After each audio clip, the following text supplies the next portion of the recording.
Good evening to you, my friends. It is a pleasure to come and to talk with you and to perhaps shed a little bit of light on that acronym for you. Because you know, many of you are afraid to stand up and be counted. And you know your spiritualism is a recognized religion, and therefore followers of spiritualism could call themselves religious, because it is defined as a religion. Because, you see, you talk about the fatherhood of God, you talk about the brotherhood of man. And so it is that you understand that you are spirit here and now, and it is the spirit that gives you eternal life. And so that means that death can be banished from your vocabulary. But you know, there are many in your world that are distraught when they are grieving and feel bereft at the loss of their loved ones to the spirit realms of light. But do you know, it does not matter what religion you should follow, what label you should wear, what belief system you have, as long as you utilize the gifts of the Spirit that is the real you. And so therefore, if your quest is to be of service to God, and you understand the Spirit within you, then you are going to unfold your very own spirituality. And therefore, that is what is important in life, in your world of matter. Because the world of matter, you see, is what confines your spirit. For it is encased within the physical body. And the physical body only has a certain time span. And so we would encourage all of you to perhaps label yourself SNBR. And so it is, you see, that you are not wanting to be pinned down by the confines of religious beliefs that have been in your world for an eternity also. Because there has to be structure, you see, in your world.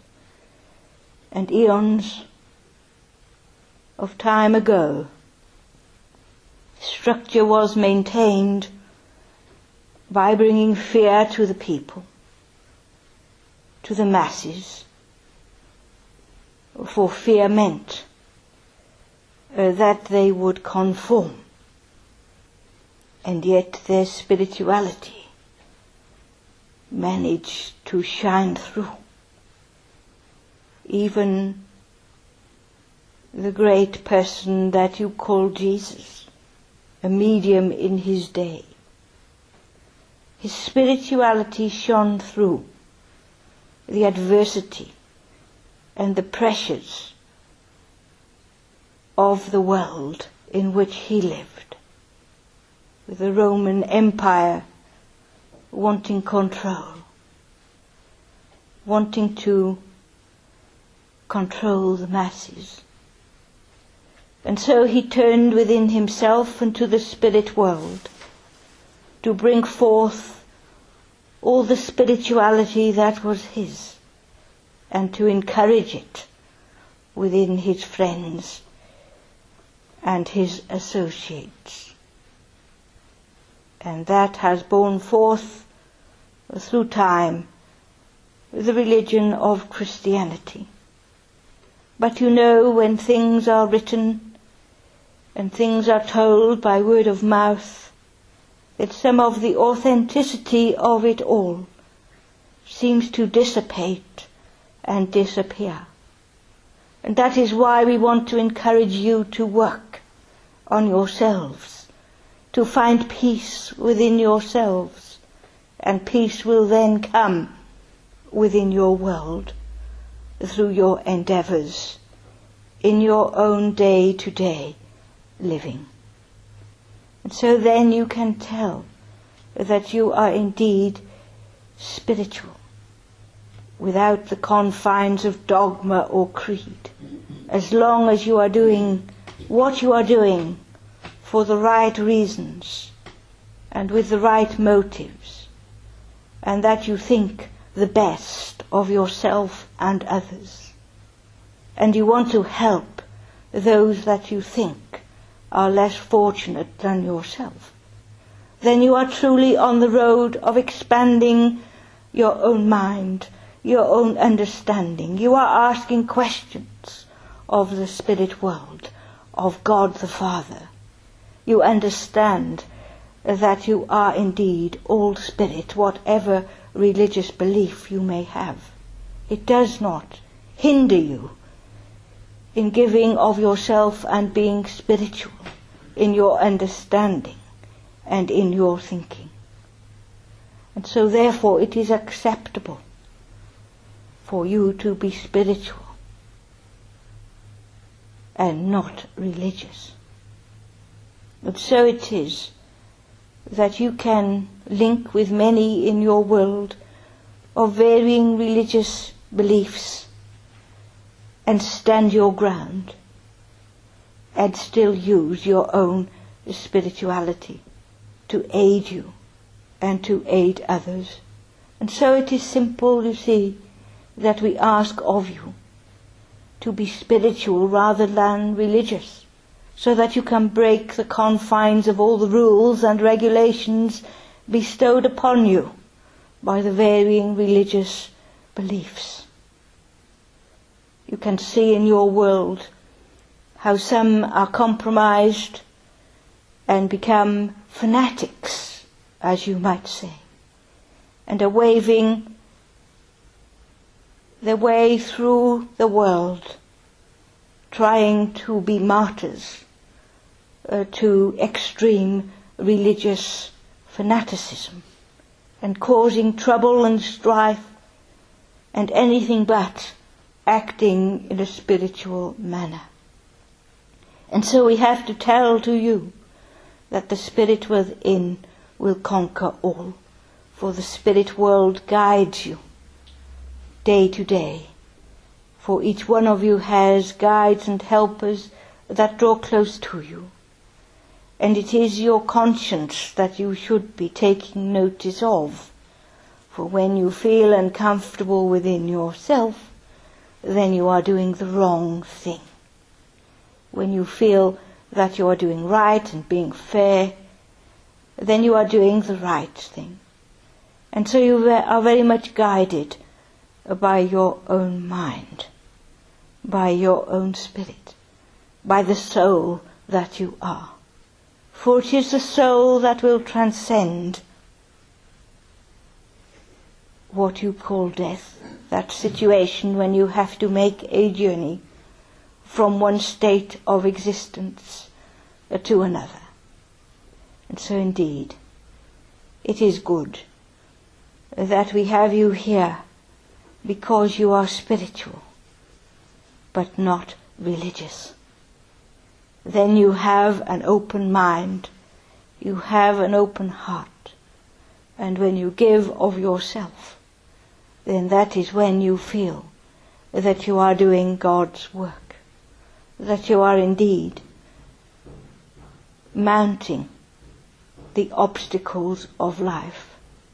For there will always be obstacles in your life, my friends, for it is a schoolroom of learning, the material realm of existence. But in that learning, the spirit within you becomes stronger and stronger.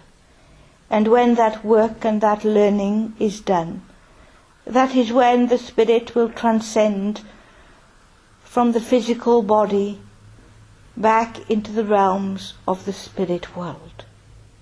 And that is what you term transition. And then you will see that there is compensation and retribution for all the good and not so good deeds done on earth. You will see the bigger picture, my friends, and that is good. And you will see that you have worked well. And so we will welcome you back to those light workers, shall we say, that touch your earth, to provide continuity between the two states of existence. And so it is that you will understand more about the communication of spirits and the ministry of angels. You will understand how close that world is to yours, and that you are guided in times of adversity and trouble, so that the strength within you keeps you up and running. Communication in your world these days seems to happen through mobile data, shall we say, with either text or calls or goodness knows what. And still you have your arguments and you mistrust one another because communication is not any better, although you have better means, shall we put it that way. You will see that communication through the power of thought from our world to yours is something that is spectacular, shall we say. And so when your spirit is not confined by the physical world, then you will understand all things. And so you have an eternity with which to progress your soul towards that figurehead that you call God the Father. And so it is your personal responsibility to take charge of your spirituality, to shine that light forward. And that is why we would say to you, do not be confined by the belief systems of worldly religions. Take on the broadest sense of structure that you have within the 7 principles, that you can interpret as best that you can. And it will lead you forward, slowly but surely, on the spiritual pathway of life that will run parallel with your physical pathway in life, your material pathway in life. And then when the two run together at the same speed, you will feel content within yourself. You will be looking for joy in your life. You will be seeking harmony and love. And God's greatest gift to all is love. It is not confined to your world of matter. It joins the two worlds together. And so it is that we will allow you to be spiritual but not religious. It should perhaps be the new emblem for spiritualism, because it would draw a lot of people through your doors, because many do not want to be confined with dogma and creed. And so you have a legacy, my friends, because you have an ability, all of you, to link with the spirit world, because you all are spirit. And that gives you this powerful means of communication that many people are afraid to look at, to investigate, to use. So we'd ask you to use your mental ability. We would ask you to use your psychic ability. We would ask you to use your spiritual ability. And then you will indeed be powerful within yourself. and things will start to change within your world. Do not take too much notice of your media, because turmoil seems to be everywhere in your world, with mankind still striving to control the masses. So be up for the challenge, be spiritual, and then you will see that your life will begin to change for the better. You will feel fulfilled as a person. You will be able to help others that are perhaps not as open-minded as you may be, or so open-hearted as you may be. And so it is that we encourage spirituality. So look to that light and focus on the love of God the Father, and you cannot fail to accomplish much as you begin to understand who and what you are, here and now, in the physical realms of life. So be not afraid of that word death, for it is but a continuance of your life. That is, I think, what is important. So indeed, use that acronym if you will, if it will make you more happy in your life, if it will make you more encouraging of yourself, if it will make you more tolerant of others, then you are, my friends, winning the battle of spirituality in progress. And so we say to you, my friends, good night and God bless.